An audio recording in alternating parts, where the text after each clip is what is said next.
محمد اللهم صل على محمد وآلہ الطیبین الطاہرین المعصومین ولعنۃ اللہ علی اعدائہم اجمعین من یوم عداوتہم الی قیام یوم الدین. اما بعد، قال الحکیم فی القرآن الکریم بسم اللہ الرحمن الرحیم. قالت الاعراب آمنا قل لم تؤمنوا ولكن قولوا اسلمنا ولما يدخل الإيمان في قلوبكم وإن تطيعوا الله ورسوله لا يلدكم من أعمالكم شيئا إن الله غفور رحيم. إنما المؤمنون الذين آمنوا بالله ورسوله ثم لم يرتابوا وجاهدوا بأموالهم وأنفسهم في سبيل الله أولئك هم الصادقون. صلوات. اللهم صل على محمد وآل محمد. سورہ مبارکہ حجرات کی آیات 14ویں اور 15ویں پر ہم آج ٹھہریں گے اور غور کریں گے. ماہ مبارک رمضان میں اللہ نے ہم پر کرم کیا ہے کہ ہمیں دعوت پر بلایا ہے، اور اللہ کی دعوت اللہ کے مطابق ہے، جیسے ہماری دعوت ہمارے مطابق ہوتی ہے. ہر شخص اپنی دعوت اپنی حیثیت کے مطابق کرتا ہے، اپنی پسند کے مطابق کرتا ہے. جو چیزیں اسے اچھی لگتی ہیں وہی چیزیں وہ اپنے مہمانوں کے سامنے رکھتا ہے. جو چیز میزبان کو اچھی نہیں لگتی وہ مہمان کو پیش نہیں کرتا. اللہ نے اس مہینے میں ہمیں دعوت پر بلایا ہے. الذی دعیتم فیہ الی ضیافۃ اللہ. یہ وہ مہینہ ہے جس مہینے میں اللہ تمہیں مہمانی پر بلا رہا ہے. تمہیں بلایا گیا ہے ضیافت اللہ کے اوپر. ہم مضیف رحمان ہیں، ہم ضیف الرحمان ہیں، ہم اللہ کے مہمان ہیں.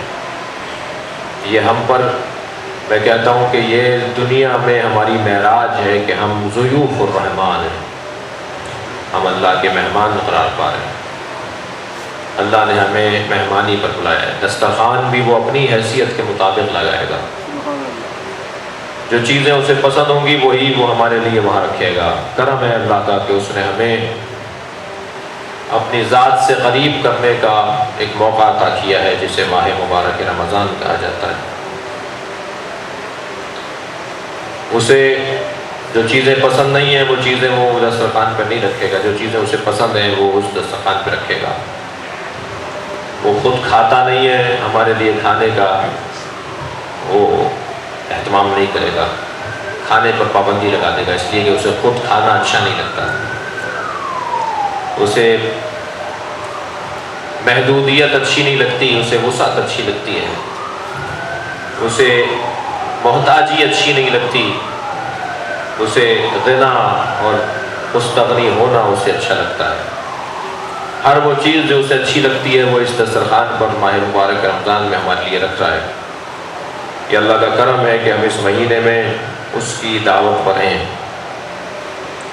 کیونکہ پورا عالم اس کا محضر ہے. کسی خاص جگہ پر تو وہ نہیں بلائے گا، اس لیے کہ وہ خود خاص جگہ پر نہیں رہتا.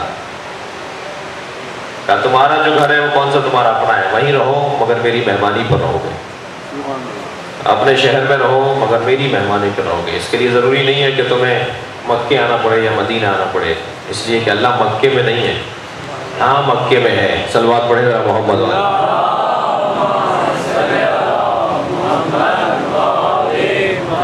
لہٰذا پروردگار عالم نے ہمیں ہمارے گھر میں ہی مہمانی پر دسترخوان پر بٹھا دیا ہے. اور اس دسترخوان سے جو ہمیں وہ صحت چاہتا ہے، ہماری ترقی چاہتا ہے، اس دسترخوان کا جو نتیجہ ہم سے چاہتا ہے وہ ہے تقویٰ. لعلکم تتقون. میں تمہیں صاحب تقویٰ دیکھنا چاہتا ہوں. اور صاحبان تقویٰ کیا الحمدللہ مجمع ہے، اور تقویٰ و پرہیزگاری پر غور کر کے اور اس کی جانب قدم بڑھانے والوں کی سماعت ہے. لہذا سورہ حجرات کے اوپر غور کرتے ہوئے آج ہم پہنچ پہنچے ہیں 14ویں اور 15ویں آیت کے اوپر، کیونکہ ہمارے پاس وقت تنگ ہوتا جا رہا ہے۔ پروردگار عالم ارشاد فرما رہا ہے اس سورہ مبارکہ میں جلدی سے پچھلی آیات کا ترجمہ سنا رہا ہوں۔ اے صاحبان ایمان، اللہ اور رسول سے آگے مت بڑھو اور تقوی پروردگار اختیار کرو، اللہ بہت زیادہ سننے والا اور جاننے والا ہے۔ اے صاحبان ایمان، اپنی آواز کو نبی کی آواز پر بلند نہ کرو اور نبی کو ایسے مت پکارو جیسے تم ایک دوسرے کو پکارتے ہو، تمہارے اعمال حق کر لیے جائیں گے اور تمہیں اس کا احساس بھی نہیں ہوگا۔ اور وہ افراد جو رسول کی آواز پر اپنی آواز کو نیچا رکھتے ہیں وہی لوگ ہیں جنہیں اللہ نے تقوی کے لیے ان کے دلوں کو آزما لیا ہے، اور انہی کے لیے مغفرت ہے اور اجر عظیم ہے۔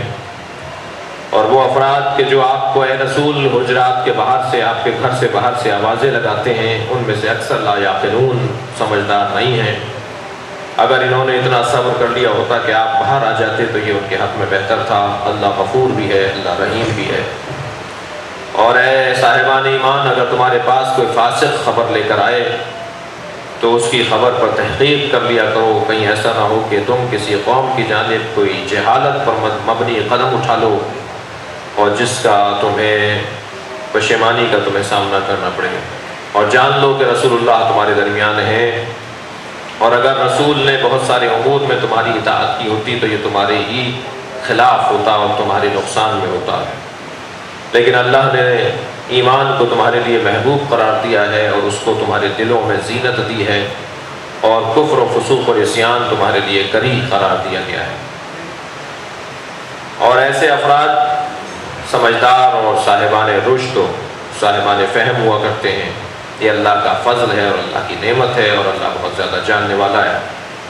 اور اگر دو مومنین کے گروہوں میں جھگڑا ہو جائے تو اے صاحبان ایمان ان کے درمیان صلح کرواؤ، اور اگر ان میں سے ایک بغاوت پر اتر آئے تو تم بھی اس کے مخالف ہو جاؤ، اور اتنا اس کی مخالفت کرو کہ وہ امر الہی کے آگے جھک جائے۔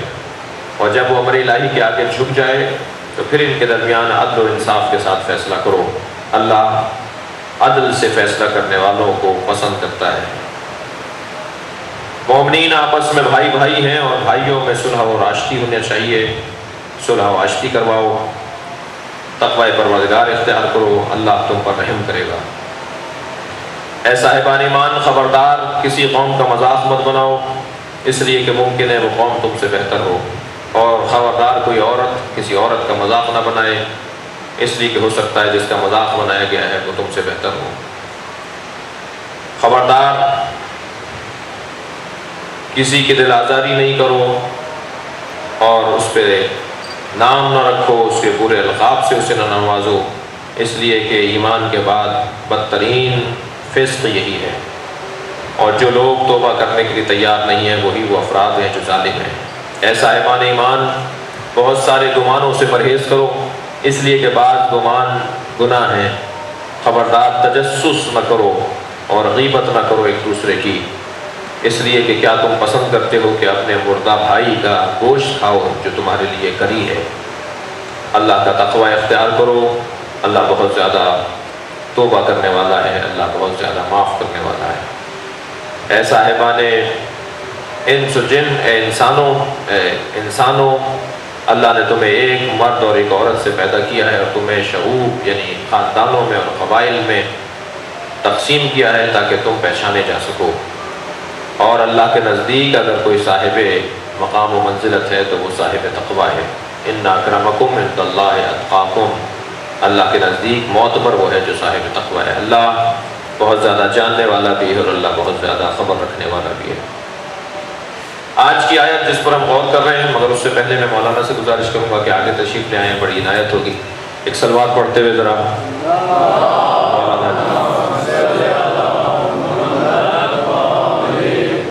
بلندر صلوات علیہ کریں۔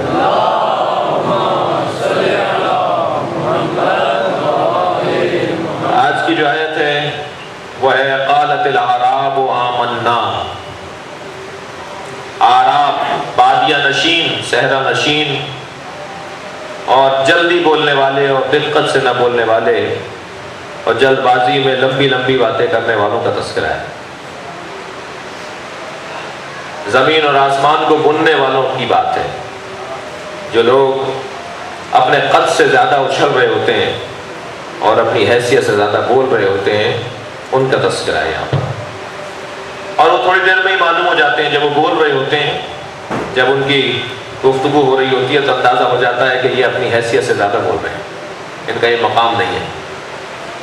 قالت الاعراب، لہذا اللہ نے بھی یہاں پر اعراب کہہ کے مخاطب کیا ہے، یعنی محسوس ہو جائے گا آپ کو بھی اپنے ارد گرد اور ماحول کے اندر، آپ دیکھیں گے کہ آپ کو محسوس ہو جائے گا کہ نہیں یہ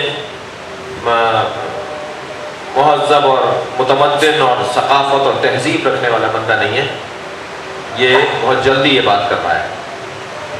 قالت الاعراب آمنا، اعراب نے کہا کہ ہم ایمان لے آئے۔ قل، جب اعراب نے کہا کہ ہم ایمان لے آئے تو کہا قل، اے میرے حبیب تم کہہ دو لم تؤمنوا، تم ایمان نہیں لے کر آئے، ولیکن قولوا اسلمنا، اور اگر تمہیں کہنا بھی ہے تو یہ کہو کہ ہم اسلام لے آئے، اس لیے کہ ایمان لانا اور ہے، اسلام لانا اور ہے۔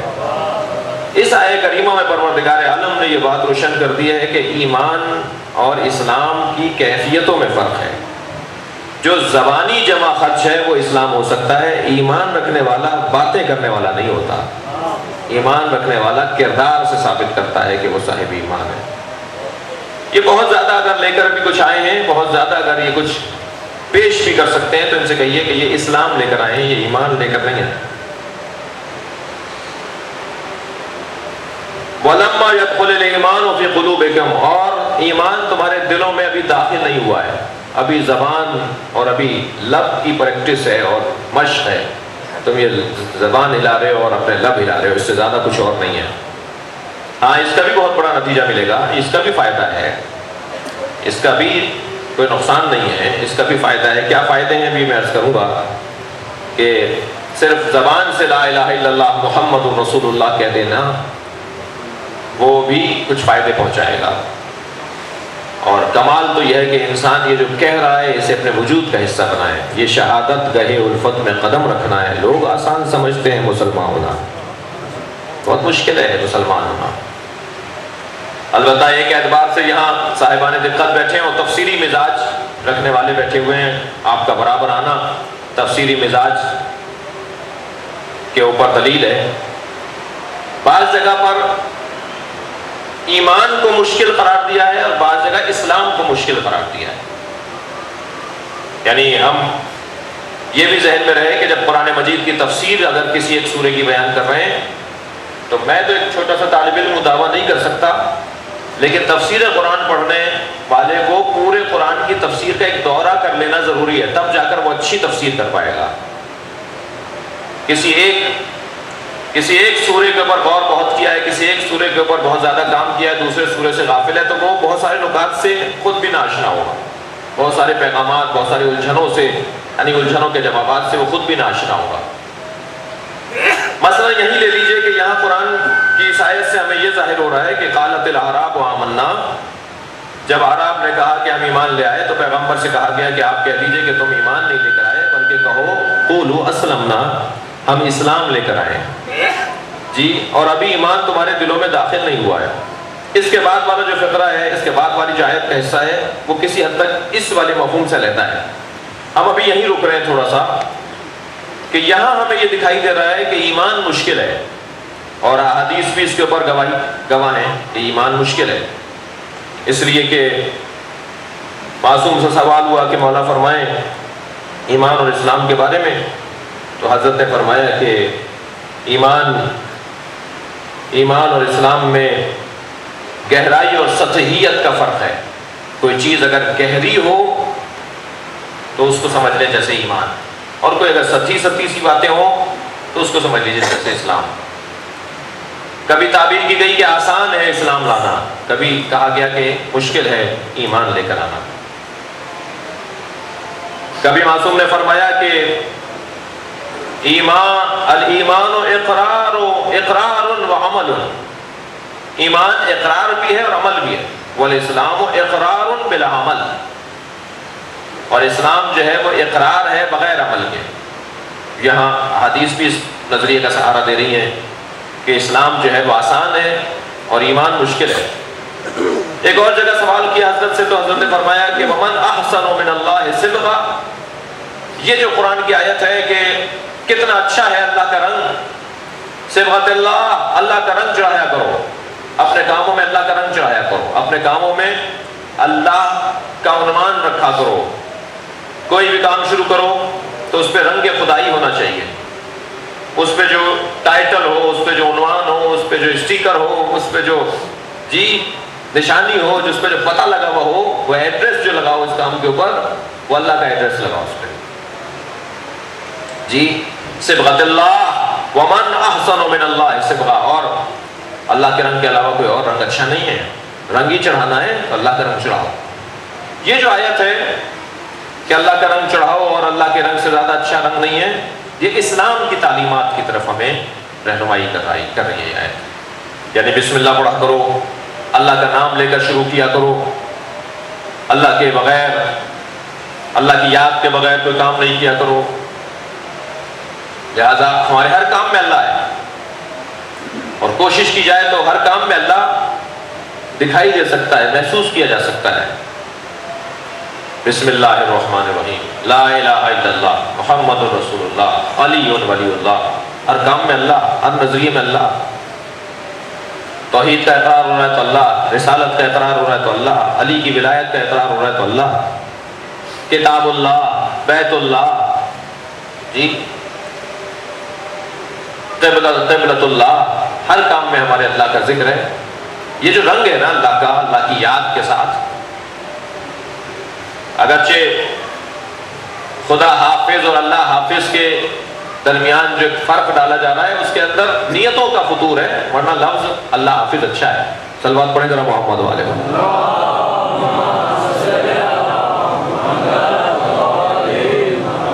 اللہ اللہ اللہ کہہ رہا ہے کہ میرے ذکر کے ساتھ میرا رنگ چڑھا کے رکھو، ہر کام میں میرا رنگ ہونا چاہیے۔ ہوتا ہے نا، بڑی کمپنی کی اگر کوئی چیز ہو، بڑی کمپنی کی اگر کوئی مصنوع ہو، صنعت ہو، تو فوراً اسے خرید لیا جاتا ہے، فوراً اس پہ اعتبار کر لیا جاتا ہے۔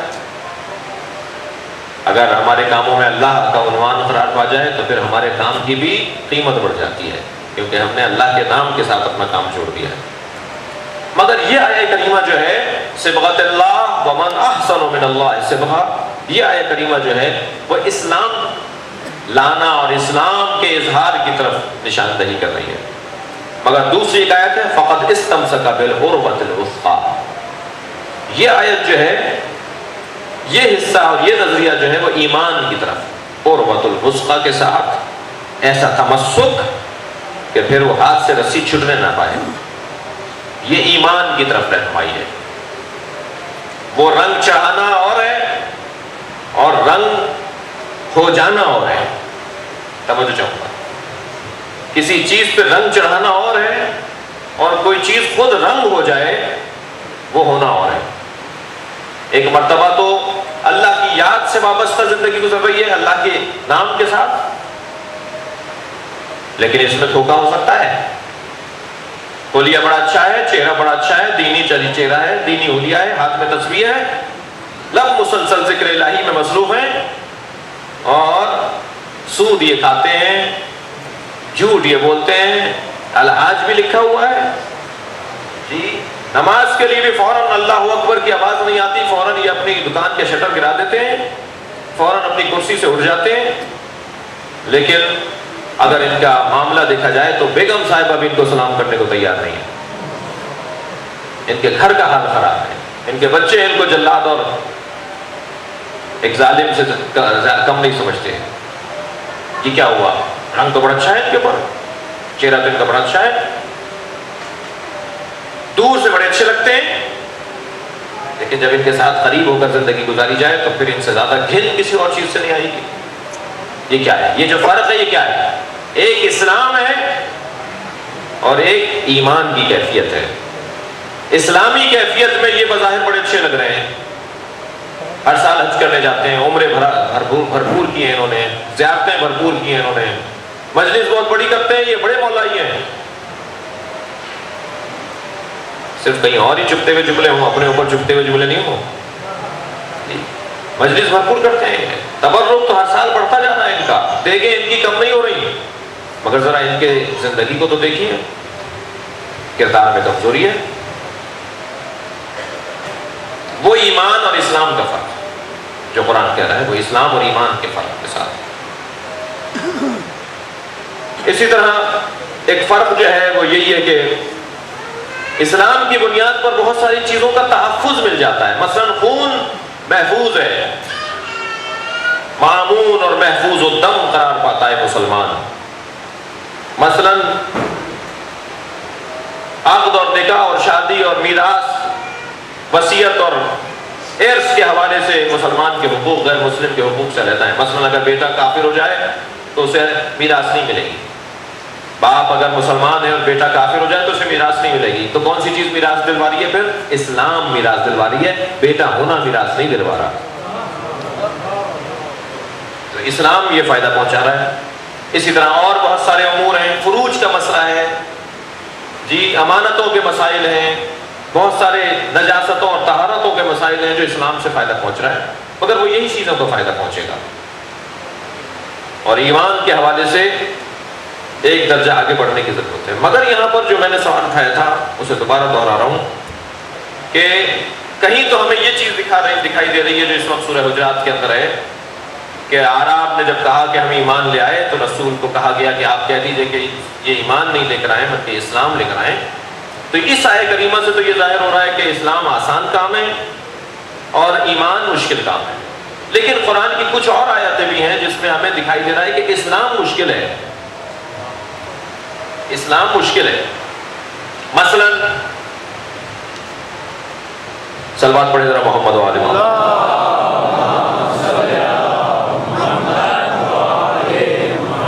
یا ایھا الذین آمنوا لا تموتن الا وانتم مسلمون۔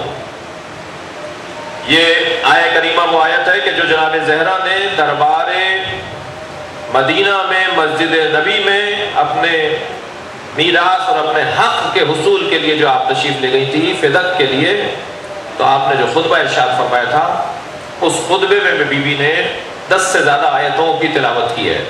بی بی کا طویل خطبہ ہے اور بی بی کے خطبات کے اندر 5 خطبے نقل ہوئے تاریخ میں، جس میں سے 4 بی بی نے مردوں سے خطاب فرمائے، 1 بی بی نے عورتوں سے خطاب کیا ہے۔ یہ خود بی بی کی مظلومیت بھی ہے۔ بی بی کے 5 خطبے نقل ہوئے تاریخ میں، 5 خطبوں میں 4 خطبے بی بی نے مردوں سے خطاب کیے۔ ان میں جو سب سے بڑا خطبہ ہے بی بی کا وہ خطبہ فدقیہ کے نام سے ہے۔ خطبہ فدقیہ میں جناب سیدہ نے 10 سے زیادہ آیتوں کی تلاوت کی ہے۔ اس میں سب سے پہلی جو آیت تلاوت کی ہے بی بی نے وہ یہ آیت تلاوت کی ہے، وَلَا تَمُوتُنَّ إِلَّا وَأَنْتُمْ مُسْلِمُونَ۔ اے صاحبان ایمان، یا ایھا الذین آمنوا، مخاطب اللہ کر رہا ہے ایمان والوں، اے صاحبان ایمان خبردار مت مرنا، نہ جانا اس دنیا سے، کہیں موت نہ آ جائے تمہیں مگر یہ کہ مسلمان مرنا۔ صاحبان ایمان سے مخاطب ہو رہا ہے اللہ اور کہہ رہا ہے مسلمان مرنا۔ اس کا مطلب یہ ہوا کہ ایمان پھر آسان ہے اور مسلمان مرنا مشکل ہے۔ یہ آیت تو یہی کہہ رہی ہے۔ یا جیسے حضرت ابراہیم فرما رہے ہیں، حضرت ابراہیم فرما رہے ہیں ربنا وجعلنا مسلمین لک، یا اللہ مجھے اور میرے اسماعیل کو اپنے 2 مسلمان قرار دے۔ ابراہیم کون ہے؟ نبی، رسول، امام۔ فرما رہے ہیں یا اللہ مجھے اور میرے اسماعیل کو 2 مسلمان قرار دے، مجھے بھی مسلمان بنا اور میرے اسماعیل کو بھی، وجعلنا، مجھے قرار دے مسلمان، مجھے اور میرے اسماعیل کو، ومن ذریتنا امۃ مسلمۃ لک، یا اللہ اور میری ذریت کو بھی اپنا مسلمان قرار دے۔ یہاں بھی حضرت ابراہیم جیسے نبی، رسول، امام مسلمان ہونے کا مطالبہ کر رہے ہیں۔ یہاں قرآن کہہ رہا ہے کہ اسلام آسان ہے، ایمان مشکل ہے۔ اس کا کیا جواب ہے؟ اس کے کیا حل ہے؟ اس ایک سوال کا جو قرآنی مفہوم کا سوال ہے، کوئی سوال کر سکتا ہے کہ اسلام مشکل ہے یا ایمان؟ آپ جواب دیں گے جی اسلام آسان ہے، ایمان مشکل ہے، تو وہی آیت پڑھ سکتا ہے جو میں نے پڑھی آپ کے سامنے۔ اس کا کیا جواب ہے؟ پہلی بات تو یہ کہ یہاں پر جو وَلَا تَمُوتُنَّ إِلَّا وَأَنْتُمْ مُسْلِمُونَ جو کہا گیا ہے، یہ خود اسلام ایمان کی ایک اعلیٰ ترین کیفیت کا نام ہے۔ ایمان پر مسلمان. صلوات پڑھیں ذرا محمد والے.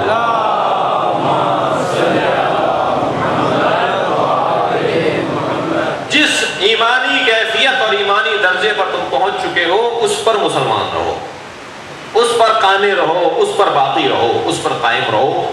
یہ یہاں اسلام سے مراد ایمان کی بہترین کیفیت ہے. ورنہ ظاہر اور باطن کا فرق ہے، اسلام اور ایمان کا فرق. وَلَمَّا يَدْخُلِ الْإِيمَانُ فِي قُلُوبِكُمْ، اور ایمان تمہارے دلوں میں ابھی داخل نہیں ہوا. وَإِن تُطِيعُوا اللَّهَ وَرَسُولَهُ لَا يَلِدْكُم مِّنْ أَعْمَالِكُمْ شَيْئًا، اور اگر تم نے اللہ اور رسول کی اطاعت کر لی تو تمہارے اعمال میں سے بھی کچھ بھی کم نہیں ہوگا. تمہارے اعمال ضائع نہیں ہوں گے، تمہارے اعمال کم نہیں ہوں گے اگر تم نے اللہ اور رسول کی اطاعت کر لی. ان اللہ غفور رحیم، اللہ غفور بھی ہے، اللہ رحیم بھی ہے. یہ آیت کریمہ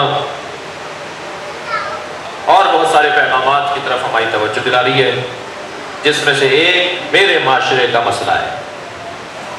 یہ بھی مسئلے ہمارے معاشرے کے، لیکن ایک اہم مسئلہ جو ہماری قوم میں ایک مدت سے ایک الجھن ہے قوم کے بعض افراد میں، اور وہ یہ کہ ہمیں عقیدہ کافی ہے، ہمیں عمل کی ضرورت نہیں ہے. یہ میں اپنے موضوع پر بات کر رہا ہوں، میرے موضوع کا حصہ ہے. ہمیں عقیدہ کافی ہے، ہمارا ایمان اچھا ہونا چاہیے، ہمیں عمل کی ضرورت نہیں ہے. انتہائی غیر مناسب اور غیر منطقی اور نامعقول بات ہے، اس لیے کہ عمل ایمان کا حصہ ہے. صاحب ایمان وہ تصور ہی نہیں کیا جا سکتا جو صاحب عمل نہ ہو. اور اس سے زیادہ اور کیا بھونڈی بات ہوگی کہ کوئی یہ کہے کہ مجھے عقیدہ کافی ہے، مجھے عمل کی ضرورت نہیں ہے. ہو نہیں سکتا، بعض چیزیں ہمارے ہاتھ میں نہیں ہیں. آپ نے اگر ٹیوب لائٹ لگا دی ہے اور کنیکشن پورا کر دیا تو بٹن دبے گا، پھر روشنی خود بخود چلے گی. ہو نہیں سکتا کہ آپ بٹن یہاں دبا دیں، جلا دیں، روشن کر دیں اور وہ بلب روشن نہ ہو. آٹومیٹک کام ہے. بعض کام ہمارے ایسا ہو ہی نہیں سکتا کہ ہم ایک معدے کے اندر آگ سی لگی ہوئی ہے، پانی پیا، روٹی ڈالی، بجھ گئی. آٹومیٹک کام ہے، خود بخود ہو جائے گا. ہم چاہیں گے بھی تو بھوک باقی نہیں رہے گی. اور بہت سارے ایسے مثالیں آپ اپنے ذہن میں لا سکتے ہیں. خدا نخواستہ کبھی اگر کسی کو کسی تکلیف میں یہ تجربہ ہوا ہو کہ بلڈ پریشر بالکل لو ہو رہا ہو تو اسے شہد چٹا دیتے ہیں. جی ایک حادثے کے اندر کچھ ہمارے ساتھ بھی ایسا ہی ہوا، فوراً ہمیں میٹھی چیز پلائی گئی، ایک دم جیسے کرنٹ سا آ گیا ہو، ایک دم جیسے جو ہے وہ طبیعت بحال ہو گئی ہو. آٹومیٹک ہوگا یہ کام. بھائی یہ ایک چیز اگر ہے تو دوسری چیز خود بخود آئے گی، میں چاہوں یا نہیں چاہوں. یہ کیسے ممکن ہے کہ عقیدہ اچھا ہو اور عمل نہ آ رہا ہو؟ اس میں مجھے اختیار ہی نہیں ہے. نہیں ہو سکتا کہ کوئی اللہ کو اچھا سمجھتا ہو اور نماز قضا کر رہا ہو. یہ ہو ہی نہیں سکتا، نہیں ہو سکتا. اسے باور کرنے کی ضرورت ہے. یہ نہیں ہو سکتا کہ کوئی اہل بیت کا احترام کرتا ہو اور اس کی زندگی کے اندر محفل اور مجلس نہ ہو. نہیں ہو سکتا. اگر اہل بیت کا احترام اس کے دل میں ہے، اگر اہل بیت پر اس کا عقیدہ ہے تو وہ کھنچ کر جائے گا مجلس میں، آٹومیٹک جائے گا. اسے نیند نہیں آئے گی جب مجلس کا ٹائم ہو رہا ہوگا، اسے کہیں اور دل ہی نہیں لگے گا، اس لیے کہ وہ عقیدہ پکار کر کہہ رہا ہے عمل کی طرف آؤ. یہ کیسی بات ہے کہ جب توحید کی بات آئے تو کہیں صاحب عمل کی ضرورت نہیں ہے، اور جب ولایت مولا کی بات آئے تو خود بخود عمل دکھائی دے رہا ہو. یعنی مولا علی کے اوپر عقیدہ ہو تو ماتم اچھا ہو، مجلس اچھی ہو، محفل اچھی ہو، نعرہ حیدری اچھا ہو، اور جب اللہ پر عقیدہ ہو تو پھر نماز کی کوئی ضرورت نہیں. یہ کیسی بھونڈی بات ہے بھائی؟ یہ کیسی نامناسب بات ہے؟ خود بخود ہوگا، ماننا پڑے گا یہ جھوٹ بول رہا ہے، اس کا عقیدہ ہی نہیں ہے. اگر عقیدہ ہوگا تو خود بخود عمل ہوگا، اور اگر عمل نہیں ہو رہا تو یہ جھوٹ بول رہا ہے کہ میرا عقیدہ ہے. جھوٹ بول رہا ہے، عقیدہ ہی نہیں ہے اس کا. ہم سے زیادہ عقیدہ توحید کسی اور کی کتابوں میں نہیں ہے. میں نے جان بوجھ کے جملہ کہا ہے کہ ہم سے زیادہ عقیدہ توحید کسی اور کی کتابوں میں نہیں ہے. مگر کتنا میرے ذہنوں میں ہے، کتنا میرے وجود میں ہے، اس کے اوپر لمحہ تعجب کا ہے اور تأمل کا ہے۔ جب کسی بچے کو سبق بھول جاتا ہے تو اسے دوبارہ پڑھایا جاتا ہے یا نہیں؟ صاحب اس کے نمبر کم آئے ہیں، اسے فرسٹ ایئر دوبارہ ریپیٹ کرواؤ، ایسے کہ اس کے نمبر کم آئے ہیں، اسے مثلا میٹرک دوبارہ ریپیٹ کرواؤ، اس لیے کہ اگر اس کے نمبر کم کے ساتھ ہم اس کو آگے بڑھائیں گے تو آگے مستقبل خراب ہو جائے گا۔ ہم اپنے معمولات زندگی کے اندر تو ریپیٹ کرواتے ہیں، کیا مجھے اور آپ کو عقیدہ توحید ریپیٹ کرنے کی ضرورت نہیں ہے؟ کیا مجھے اصول دین کو ریپیٹ کرنے کی ضرورت نہیں ہے؟ یا وہی جو اللہ ایک پنجتن 5 امام 12 معصوم 14 اماں نے پڑھا دیے تھے وہ کافی ہے؟ صلوات پڑھیں ذرا محمد و آل محمد۔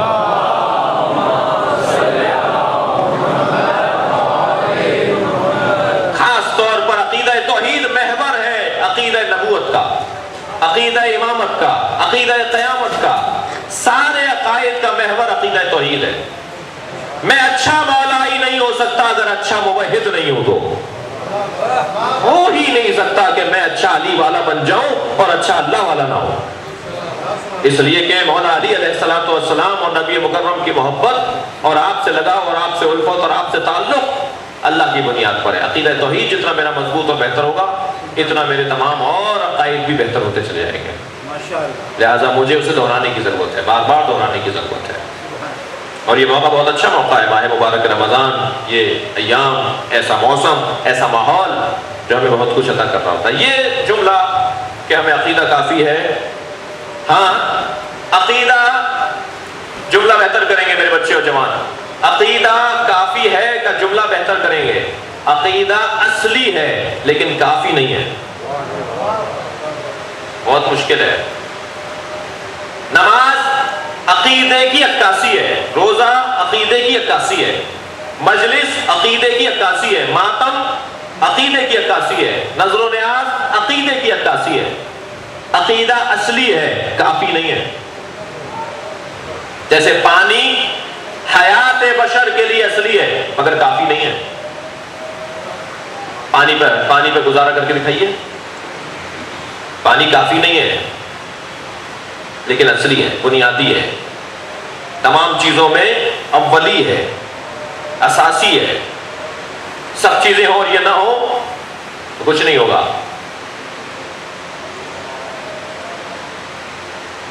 ہمیں جتنا بھی اہل بیت کا کمال ملا ہے وہ فروعات دین سے ملا ہے۔ توجہ چاہوں گا،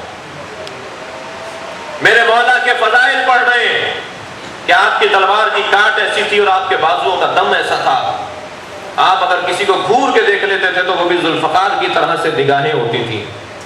میرے مولا اگر میدان میں اتر آتے تھے تو دشمن کو ایسا کاٹتے تھے اور ایسا مارتے تھے کہ آپ کی ضربت بھی دنیا کے ضربتیں چلانے والوں کے مشابہ نہیں تھی۔ علی کے قلم میں بھی عدل تھا تو علی کے تلوار میں بھی عدل تھا۔ لہٰذا جب میدان میں اتر کے کسی کو افقی یا عمودی کاٹتے تھے تو میرے مولا کی تلوار بھی اتنی عادل ہوتی تھی کہ برابر برابر کٹ کے گرتا تھا۔ ایسا نہیں ہوتا تھا کہ ایک دھڑ بڑا ہو جائے اور ایک حصہ چھوٹا ہو جائے، برابر کاٹتے تھے میرے مولا۔ ایک تولہ اور ماشا کے برابر بھی فرق نہیں ہوتا تھا علی کے کاٹ میں، چاہے وہ سر سے پیر تک کاٹیں یا کمر سے کاٹیں اور درمیان سے کاٹیں۔ میرے مولا کی یہ جو فضیلت ہے، شجاعت کی فضیلت ہے، بتائیے یہ فروع دین سے ہمیں مل رہی ہے نہیں مل رہی؟ جہاد کیا ہے؟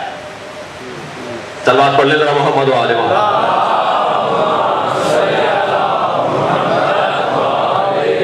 نماز، روزہ، حج، زکات،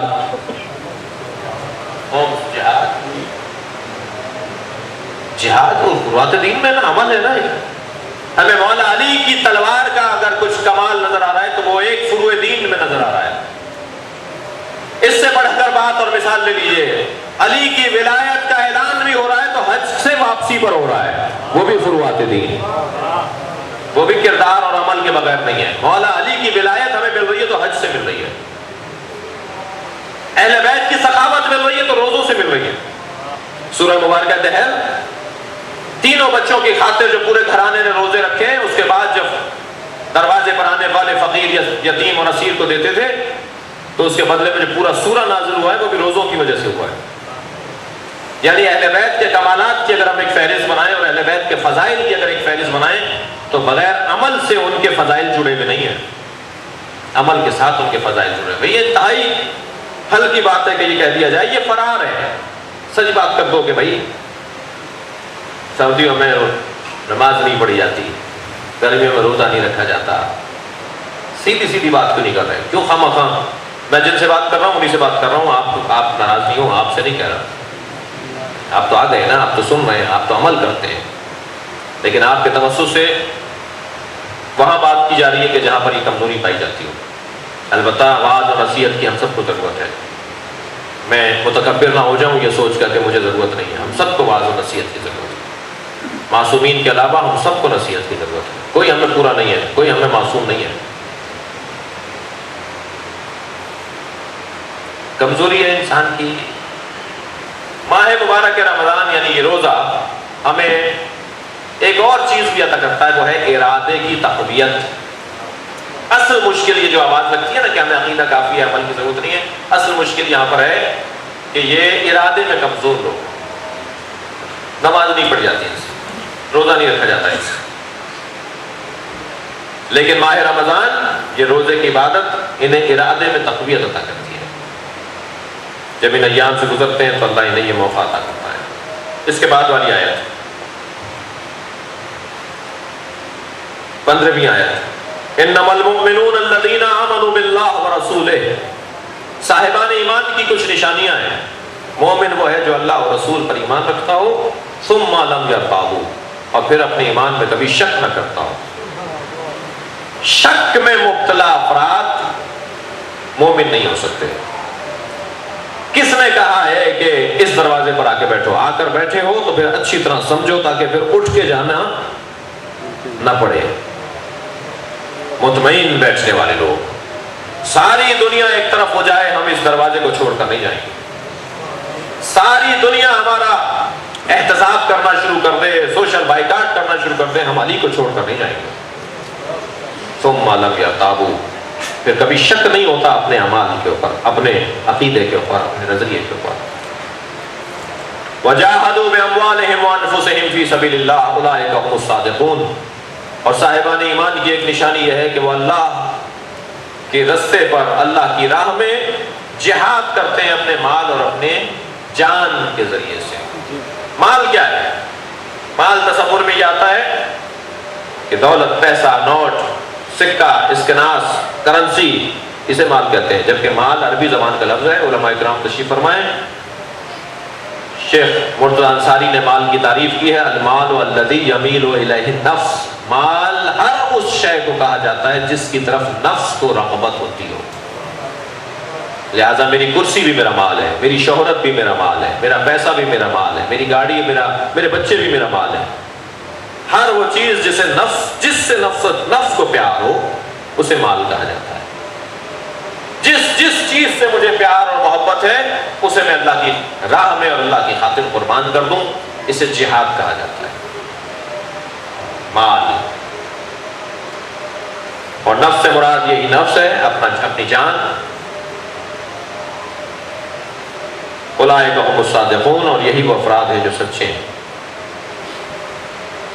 کچھ اور نشانیاں بھی بیان کی ہیں صاحبان ایمان کی مختلف سوروں میں، مثلا سورہ انفال میں صاحبان ایمان، اس سورے کے اندر، اس آیت کے اندر تو یہ نشانیاں بیان ہو گئی کہ مومن ہیں، اللہ رسول پر ایمان رکھتے ہیں، پھر شک نہیں کرتے، جہاد کرتے ہیں مال کے ذریعے اور جان کے ذریعے سے، یہ نشانیاں بیان ہو گئی۔ سورہ انفال کے اندر نشانیاں بیان ہوئی، انما المؤمنون الذین اذا ذکر اللہ وجلت قلوبہم، صاحبان ایمان وہ ہیں کہ جب ان کے سامنے اللہ کا ذکر کیا جاتا ہے تو ان کے دل جو ہے وہ دہلنے لگتے ہیں۔ وَإِذَا تُلِيَتْ عَلَيْهِمْ آيَاتُهُ زَادَتْهُمْ إِيمَانًا، اور جب ان کے سامنے آیات الہی کی تلاوت کی جاتی ہے تو ان کے ایمان میں اضافہ ہوتا ہے۔ سرسری نہیں سنتے، عام باتوں کی طرح آیات کو نہیں سنتے، عام پیغام کی طرح قرآن کے پیغام کو نہیں لیتے، قرآن کا پیغام ان پر اثر کر رہا ہوتا ہے، اللہ کا کلام ان پر اثر کر رہا ہوتا ہے۔ صاحبان ایمان اللہ کے کلام کو سن کر اپنے ایمان میں اضافہ پاتے ہیں، ایمان میں جلا پاتے ہیں۔ وَعَلَىٰ رَبِّهِمْ يَتَوَكَّلُونَ، اور صاحبان ایمان کی ایک نشانی یہ ہے کہ اپنے رب پر وہ توکل کرتے ہیں۔ دوسری آیت کے اندر سورہ نور کے اندر پروردگار عالم ارشاد فرما رہا ہے انما المؤمنون الذین آمنوا باللہ ورسولہ واذا كانوا معه علی امر جامع لم يذهبوا حتى يستأذنوه. صاحبان ایمان کی ایک نشانی یہ ہے کہ اللہ اور رسول پر ایمان رکھتے ہیں، اور اگر رسول کے ساتھ کسی امر جامع پر جمع ہو جاتے ہیں تو جب تک رسول سے اجازت نہیں لینے انہیں چھوڑ کر نہیں جاتے. صاحبان ایمان کی ایک نشانی قرآن یہ بیان کر رہا ہے. تو اگر صاحبان ایمان کی نشانیوں کی فہرست بیان کی جائے تو ایک طویل فہرست بنے گی جو علامتیں ہیں مومنوں کی علامتیں. ان علامتوں میں سے ایک علامت یہی ہے کہ جو سورہ حجرات کے اندر بیان ہو رہی ہے انما المؤمنون الذین آمنوا باللہ ورسولہ ثم لم یرتابوا وجاہدوا باموالہم وانفسہم فی سبیل اللہ اولئک هم الصادقون. چلیے اپنے ذہنوں کو کربلا لے چلیے، چند جملے مصائب کے اور اس کے بعد چند سوالات. سلام ہو حسین ابن علی پر، درود ہو جناب زینب کبریٰ پر. بڑا مشکل وقت، بڑا مصیبت کا وقت تھا جو کربلا میں امام حسین نے گزارا ہے.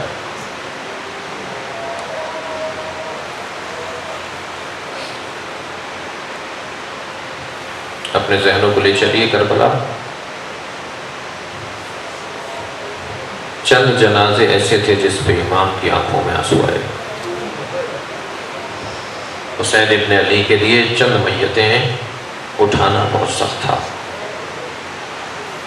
ان میں سے ایک میت بظاہر تو بہت چھوٹی سی میت ہے، مگر میرے مولا سے وہ جنازہ اٹھ نہیں رہا تھا، اور وہ حضرت علی اصغر کا لاشا تھا.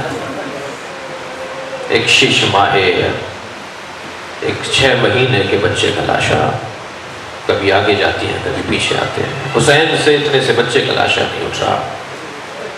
بار بار اس خون میں لت پت بچے کو دیکھ کر کہتے ہیں ہون علی انہ بعین اللہ، مجھ پہ یہ مصیبت آسان ہو رہی ہے اس لیے کہ اللہ دیکھ رہا ہے. یا اللہ تو دیکھ رہا ہے، یہ بچہ میری گود میں ہے. یا اللہ تو دیکھ رہا ہے، یہ چھوٹا سا بچہ اس کا لاشا میری گود میں ہے. ایک یہ میت ہے جس پر امام حسین کی آنکھوں میں آنسو ہیں. سخت امتحان تھا امام کا. اسی میت سے متعلق امام کا ایک جملہ ہے جس میں آپ نے فرمایا جب وطن واپس جاؤ تو ہمارے چاہنے والوں کو، ہمارے شیعوں کو سلام کہنا، اور ان سے کہنا جب بھی ٹھنڈا پانی پیو تو اس واقعے کو ضرور یاد کیا کرو، تمہارا مولا دشمن سے پانی مانگ رہا تھا. میرے مولا نے حضرت علی اصغر کے لیے جو پانی مانگا، فرمایا اس بچے کو پانی پلا دو. اگر تمہارے نزدیک میں قصوروار ہوں تو میں اسے علیحدہ لٹا دیتا ہوں، تم خود آ کر پلا دو. کسی کریم ترین فرد کے لیے بڑا امتحان ہے کہ وہ کم ظرف سے کوئی سوال کرے. یہ بہت بڑی مصیبت ہے، یہ بہت بڑی مصیبت ہے. یہ ایک منظر تو یہاں دکھائی دے رہا ہے. امام کو یہ منظر، یہ کیفیت یاد رہی. فرمایا جا کر ہمارے چاہنے والوں سے کہنا کہ اس وقت کو ضرور یاد کیا کریں جب میں دشمن سے سوال کر رہا تھا. یہی کچھ کیفیت حضرت عباس کے لیے بھی ہے جس نے 56-54 سال کربلا کا انتظار کیا ہو. اس سے امام حسین فرما رہے ہیں جاؤ ایک رات کی مہلت لے کر آؤ. بڑا سخت ہے. ہمارا سن لینا آسان ہے، ہمارا پڑھ دینا آسان ہے. بڑا سخت ہے اس کو محسوس کرنا کہ کوئی عظیم ترین اور کریم ترین فرد کسی کمزر کے دروازے پر جا کے کچھ مانگے. حضرت عباس جا کر کھڑے ہو گئے بسر سعد کے خیمے پر. ایک لاشا حضرت علی اصغر کا ہے جس پر امام حسین مسترب ہے. حضرتارو ایک لاشا حضرت علی اکبر کا لاشا ہے جسے حسین نے اٹھا تو لیا مگر اٹھ نہیں رہا حسین سے. بار بار زمین پر رکھتے ہیں، پھر اٹھاتے ہیں، پھر زمین پر رکھتے ہیں. کئی مرتبہ میرے مولا نے لاشا زمین پر رکھا، اس کے بعد کھڑے ہو گئے اور خیموں کی طرف رخ کر کے کہا بنی ہاشم کے بچوں آؤ، بوڑھے باپ سے جوان کی میت نہیں ہو رہی. کیسے میرے مولا حضرت علی اکبر کا لاشا لے کر آئے ہیں اس کا بیان بہت مشکل ہے. یہ لاشا ہے جو امام حسین کے لیے سخت تھا. عزادارو ایک اور لاشا ہے جو امام حسین کے لیے بڑا سخت ہے، اور وہ ہے عباس علمدار کا لاشا، اپنے بھائی کا لاشا، میرے مولا عباس کا لاشا۔ چلیے اپنے ذہنوں کو ذرا کربلا لے چلیے۔ وہ لاشا جو ایک بھائی کا لاشا ہے، وہ حسین سے اٹھ نہیں رہا۔ میرے مولا نے فرمایا مولا میرا لاشا خیمے نہ لے جائیے گا۔ مقتل لکھنے والوں نے لکھا ہے کہ کیوں حضرت عباس نے یہ وصیت فرمائی میرا لاشا خیمے نہ لے جائیے گا؟ اس کے دو سبب تھے۔ ایک سبب تو یہ تھا جس کی کمر ٹوٹ گئی ہو وہ لاشا کیسے اٹھائے گا؟ اجرکم اللہ۔ فرمایا کمر پکڑ کر فرمایا الآن انکسر ظہری وقلت حیلتی، اب میری کمر ٹوٹ گئی، میرے حوصلے منقطع ہو گئے، عباس تم گھوڑے سے گر گئے۔ اور دوسرے، اگر میرا لاشا خیمے چلا گیا اور سکینہ نے مجھ سے آ کر پانی مانگ لیا تو عباس اپنی بھتیجے کو پانی کیسے دے گا؟ مولا میرا لاشا خیمے نہ لے جائیے گا۔ عزاداروں رونے آئے ہیں حضرت عباس کے لاشے سے متعلق، حضرت عباس کی شہادت سے متعلق کچھ انفرادی کیفیتیں ہیں۔ مثلا جب میرے مولا عباس نے امام حسین کو سلام آخر کہا ہے، دو شہید ایسے ہیں جنہوں نے مدد کے لیے نہیں پکارا ہے، ایک حضرت علی اکبر، ایک حضرت عباس۔ اس لیے کہ علی اکبر جانتے ہیں کہ بابا کی آنکھوں پر نور چلا گیا ہے، تھک کر نہیں روئے، تکلف کر کے نہیں روئے۔ اگر رونا آ رہا ہو تو آواز آزاد چھوڑیں، آواز بلند ہوتی ہے تو امام جعفر صادق دعا دیتے ہیں، یا اللہ یہ جو لوگ رو رہے ہیں یہ میرے جد پر رو رہے ہیں۔ میرے مولا امام محمد باقر مصلی بچھا دیتے ہیں، دعا کرتے ہیں رونے والوں کے لیے۔ ایک حضرت علی اکبر ہیں جنہوں نے مدد کے لیے نہیں پکارا، اور ایک حضرت عباس علمدار ہیں جنہوں نے مدد کے لیے نہیں پکارا، سلام کیا ہے مولا ہمارا سلام آخر لیجیے گا۔ جب جناب عباس علمدار نے سلام آخر کہا تو آپ اندازہ کر سکتے ہیں، میں سوچ سکتا ہوں کہ کتنی جلدی میرے مولا بڑھے ہوں گے اس جانب۔ فوراً میرے مولا بہت خرامہ چلتے تھے، حسین کی عادت تھی بڑے وقار کے ساتھ چلتے تھے۔ ائمہ کے چلنے کے جو آداب لکھے ہیں، نبی کے جو چلنے کے آداب لکھے ہیں، ان میں سے ایک ادب یہ ہے کہ بہت ہی آرام آرام سے پیر اٹھا کر چلتے تھے۔ ائمہ تیز نہیں چلتے تھے، نبی تیز نہیں چلتے تھے، لیکن جیسے ہی عباس کے آخری سلام کی آواز آئی ہے، حسین جتنی تیزی سے گھوڑے کی طرف بڑھ سکتے تھے بڑھے، اور فوراً اپنے گھوڑے پر سوار ہو کر کہا میرے بھائی نے مجھے پکارا ہے، مجھے عباس تک لے چل۔ گھوڑا بہت تیزی سے عزاداروں دوڑ رہا تھا اس جانب جہاں سے حضرت عباس کی آواز آئی ہے، لیکن چلتا چلتا، اگر رونا آ رہا ہو تو تکلف نہیں کیجیے گا، چلتا چلتا گھوڑا رک گیا۔ امام نے آواز دے کر کہا ذوالجناح میرا بھائی مجھے سلام کر رہا ہے، مشکل میں ہے، مجھے جلدی عباس تک پہنچا۔ عزاداروں سنیں گے کیا ہوا؟ ذوالجناح نے ایک جانب اشارہ کیا، سلام ہو ایسے جانوروں پر بھی، قدر ہو ایسے جانوروں اور ایسی خدمت گزار مخلوق کے اوپر بھی۔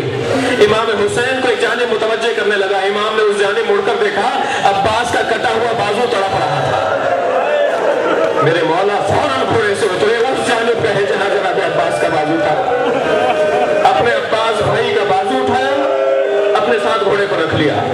ابھی گھوڑا کچھ اور آگے بڑھا، پھر اس نے ایک جانب اشارہ کیا، اب امام نے جو مڑ کر دیکھا تو دوسرا بازو بھی حضرت عباس کا نظر آ رہا تھا۔ کتنا سخت ہوگا امام حسین کے لیے۔ لیکن میں اب رونے والوں سے ایک سوال کر رہا ہوں، جب حسین چلے تھے اس وقت حسین کے ذہن کی کیفیت کیا تھی، اپنے بھائی کی یاد کیسی تھی؟ اور اب دونوں بازو اٹھا لیے تو اب حسین کیا سوچ رہے ہیں؟ آپ خود سوچئے کیا سوچ رہے ہوں گے میرے مولا؟ جس کے دونوں بازو کٹ گئے وہ گرا کیسے ہوگا؟ اس کو تکلیف کتنی ہوگی؟ میرے بھائی کے دونوں بازو کٹ گئے، دونوں بازوؤں کو لے کر، بس آپ نے گریہ کر لیا، دونوں بازوؤں کو لے کر پہنچے ہیں حضرت عباس کے لاشے پر۔ بڑا سخت منظر ہے، جب حضرت عباس کے لاشے پر پہنچے تو امام نے حضرت عباس کا سر اپنی گود میں لے لیا، اپنے زانو پر رکھ لیا حضرت عباس کا سر، اور سر پر ہاتھ پھیرتے ہوئے فرمانے لگے عباس کچھ کہو گے اپنے بھائی سے؟ فرمانے لگے مولا آپ کے چہرے کی زیارت کرنا چاہتا ہوں، مگر میری ایک آنکھ میں تیر اور ایک آنکھ میں خون ہے۔ امام نے اپنے ابا کے دامن سے حضرت عباس کی آنکھ کا خون صاف کیا، مولا نے امام حسین کے چہرے کی زیارت کی، لیکن سنیں گے کیا ہوا؟ فوراً سر ہٹا لیا۔ مولا نے فرمایا عباس تم ہمارے زانوں پہ اپنا سر کیوں نہیں رکھ رہے؟ فرمانے لگے مولا یہ شہزادوں کی جگہ ہے، یہ سکینہ کی جگہ ہے، یہ علی اصغر کی جگہ ہے، کہاں مجھ جیسا غلام اور کہاں حسین کا زانو۔ میرے مولا نے کچھ وصیتیں فرمائی اور اس کے بعد امام حسین لاشا چھوڑ کر روانہ ہوئے ہیں، اور جب خیمے کی طرف آئے ہیں تو ساری بیویوں نے حلقہ باندھ لیا، مگر ان بیویوں میں ایک 4 سالہ بچی تھی جو بار بار بابا سے کہتی تھی بابا میرے چچا کہاں رہ گئے؟ تو امام نے ایک ہی جملہ کہا سکینہ انتظار نہیں کرو، تمہارا چچا ترائی پر سو گیا، اب عباس پلٹ کر واپس نہیں آئے گا۔ الا لعنت اللہ علی قوم الظالمین فسيعلم الذين ظلموا أيهم المنقلبون۔ یا اللہ ہماری اس عبادت کو قبول فرما، ان آوازوں پر رحمت نازل فرما، ان رونے والوں کی توفیقات میں اضافہ فرما، ہم سب کی عاقبت بخیر فرما، حاضرین پر اپنا کرم نازل فرما، اس گھر پہ رحمتیں برکتیں نازل فرما، اس خاندان کے تمام مرحومین کی مغفرت فرما، شہداء کے درجات کو بلند فرما، امام زمانہ کے ظہور میں تعجیل فرما، ہم سب کو حضرت کے عوام انصار میں شمار فرما، ایک بلند فرما۔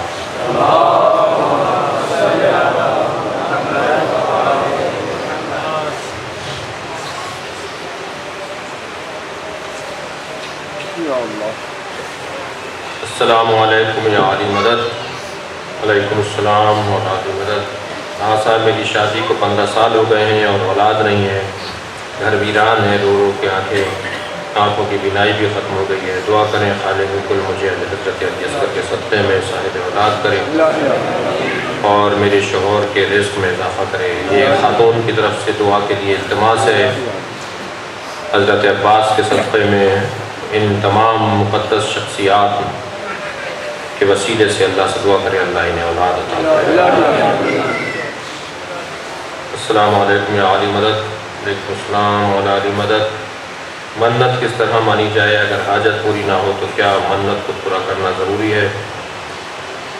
منت جسے عربی میں اور فقہی زبان میں نذر کہتے ہیں، نذر، میں اللہ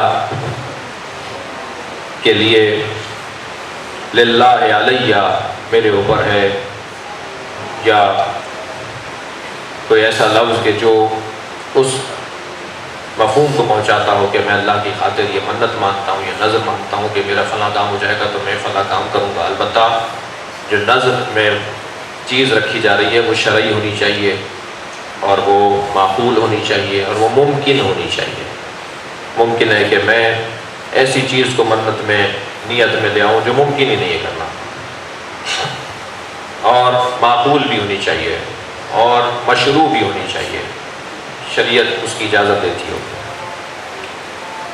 اور اگر وہ پوری نہ ہو تو اس کو پورا کرنا بھی واجب نہیں ہے، اسے پورا کرنا اسی صورت میں واجب ہے کہ جب منت پوری ہو جائے۔ میری والدہ نے اپنے ایک بیٹے کو عالم دین بنانے کی منت مانی تھی، ان کی حاجت تو پوری ہو گئی، مگر ایک بیٹا اپنا کاروبار کرتا ہے، دوسرا انجینئر ہے ماشاءاللہ، چوتھے کا کیا ارادہ ہے یہ پتہ نہیں ہے، وہ ابھی چھوٹا ہے۔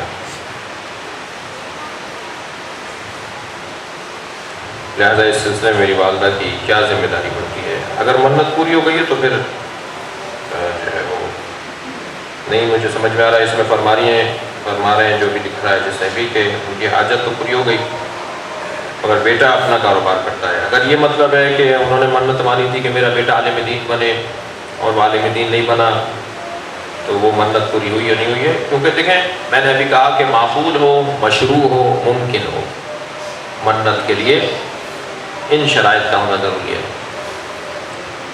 جس بھی بیوی نے منت مانی ہے، جو بھی منت مان رہا ہے وہ اپنے لیے منت مانے کہ میں عالم بنوں گا، جی کسی صاحب اختیار جس کے معاملات، جس کے اختیارات اس کے ہاتھ میں ہیں، جس کے معاملات اس کے ہاتھ میں، اس کے لیے منت ماننا، دعا کہہ لیجئے اسے، منت کا لفظ شاید اس کے لیے ٹھیک نہیں ہے، دعا مانگی تھی، خواہش کی تھی کہ مسئلہ ایسا ہو جائے، لہٰذا یہ منت شمار نہیں ہوگی۔ حضور صلی اللہ علیہ وآلہ وسلم کے وصال ہوا تھا کہ شہادت، روایات میں ہے کہ آپ کو زہر دیا گیا تھا، سرکار کی شہادت ہوئی تھی، اور اس کی تفسیر ہے۔ کبوتروں کو پنجرے میں گھر کے اندر رکھنا جائز ہے۔ پرندے جانور دو طرح کے ہوتے ہیں، اہلی اور صحرائی۔ ایک اہلی ہوتے ہیں، اہلی ہوتے ہیں، گھر والے ہوتے ہیں پرندے اور جانور، کچھ ہوتے ہیں جو صحرائی ہوتے ہیں، جنگلی ہوتے ہیں جیسے ہم جنگلی کہتے ہیں، یا جسے ہم کہتے ہیں پالتو اور جنگلی۔ کچھ پالتو جانور ہیں، جب پالتو ہیں تو انہیں پنجرے میں ہی رکھنا ہے، جب پالتو ہیں تو انہیں اپنے سامنے ہی رکھنا ہے۔ تو شرعی طور پر پالتو جانوروں کو رکھا جا سکتا ہے، اور جنگلی جانوروں کو پنجروں میں بند نہیں کیا جا سکتا، جنگلی جانوروں کو محدود نہیں کیا جا سکتا، وہ کسی خاص مصلحت کے تحت اجازت ملے گی۔ کیا روزے کی حالت میں چہرے اور ہاتھ پر حرف گلاب لگایا جا سکتا ہے؟ جی لگایا جا سکتا ہے، البتہ بعض بزرگوں نے مکروہ قرار دیا ہے پھول سونگھنے کو، لیکن عطر لگانے کو، خوشبو لگانے کو منع نہیں کیا ہے، پھول سونگھنے کو منع کیا ہے۔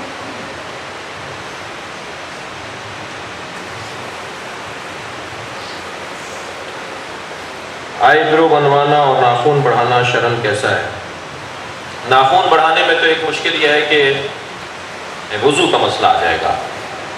وضو اعضائے ظاہری اعضائے بدن جو وضو کے دھونے کے اعضاء ہیں ان کا بالکل کلیئر ہونا ضروری ہے، ہر چیز سے، چکنائی سے، روغن سے، کسی بھی ایسی چیز سے کہ جو کھال تک پانی پہنچنے میں مشکل کر رہا ہے۔ جب یہ ناخن بڑے ہو جاتے ہیں تو جو ہمارے ناخنوں کے ساتھ والی بالکل باریک سی، چاہے وہ ایک بال برابر جگہ ہو، وہ اگر خشک رہنے کا امکان ہے جو ہے ناخن بڑے ہونے کی صورت میں، تو وہ وضو میں رکاوٹ بنیں گے۔ اگر وضو میں رکاوٹ نہیں بن رہے ہیں تو خواتین کے لیے خاص طور پر حسن و زیبائی کے حوالے سے ناخن بڑا کرنا، اگر وہ وضو میں رکاوٹ نہیں بن رہے ہیں تو ٹھیک ہے۔ آئی برو کا بھی مسئلہ یہی ہے، اگر وہ نامحرم کے لیے بنوائی جا رہی ہیں تو حرام ہے، اگر وہ محرم کے لیے بنوائی جا رہی ہیں تو نہ صرف حرام نہیں ہے بلکہ ثواب ہے۔ اپنے شوہروں کے لیے بنوائیے، محرموں کے لیے بنوائیے، ایسے افراد کے لیے جن کے لیے اللہ نے حکم دیا ہے کہ وہ بیگمات اپنے شوہروں کے سامنے حسن و زیبائی کے ساتھ آئیں۔ کیا روزے کی حالت میں پرفیوم لگایا جا سکتا ہے؟ میں نے اس کا مسئلہ آپ کو بتایا ہے کہ خوشبو لگانا روزے کی حالت میں ممنوع نہیں ہے۔ اور مومین کی ختم وغیرہ کے کپڑے کیا گھر کے افراد استعمال کر سکتے ہیں؟ معمولاً یہ کپڑے مستحقین اور غریبوں اور فقراء و مساکین کے لیے ہوتے ہیں، تو بہتر تو یہ ہے کہ انہیں دیا جائے، انہیں ثواب زیادہ ہوگا جس مرحوم کے لیے یہ کپڑا نکالا گیا ہے، جس کے لیے کام کیا گیا۔ بھائی بیمار ہیں، ان کے لیے دعا فرمائیں، اللہ انہیں شفا عطا فرمائے، ان کی شفا یابی کے لیے صلوات پڑھیں گے۔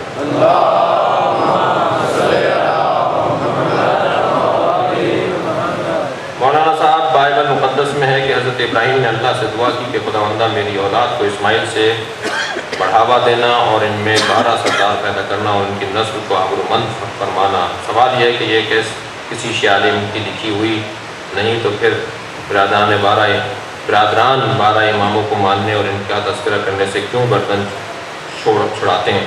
بائبل مقدس کی آیت پر بھی روشنی ڈالی ہے۔ نہیں، بائبل تک کیوں جا رہے ہیں؟ صحیح مسلم کے اندر، سنن ابن ماجہ کے اندر، علماء اہل سنت کی معتبر اہل سنت کی کتابوں میں 12 اماموں کا تذکرہ ہے۔ بائبل